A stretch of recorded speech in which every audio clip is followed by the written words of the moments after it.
এটা হচ্ছে আমাদের রেটিনা। এরপরে কি হয়, এই রেটিনার মধ্যে দু ধরনের সেল থাকে, রড সেল আর কোন সেল।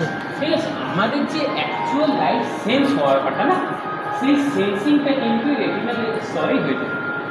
রেটিনার স্তরে কী থাকে, রড সেল আর কোন সেল।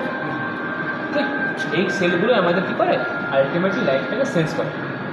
রড সেল কখন কাজ করে, কোন সেল কখন কাজ করে, অর্ধবার কোন সেল কাজ করে। আচ্ছা, এইখানে প্রশ্ন নাম বলবেন,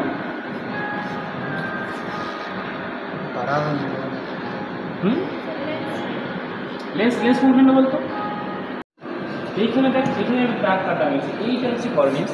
আর তার ভিতরে এই যে দেখতে পাচ্ছেন, এটা আমাদের বিভিন্ন রঙের হয়, লাল, কারোর কটা কটা হয়, কারোর নীল হয়। এইটা হচ্ছে আমাদের অ্যাকচুয়ালি তোর আইরিস। ঠিক আছে, এই আইরিস কী কাজ করে, আমাদের যে পুপিলটা থাকে তার রন্ধ্র বলছি না, পুপিল এইখানে ফাঁকা জায়গা দেখে ছিদ্র থাকে, ওটাকে তারা রন্ধ্র বলা হয়। ঠিক আছে, ওটার মাধ্যমে আলোটা পাস হয়।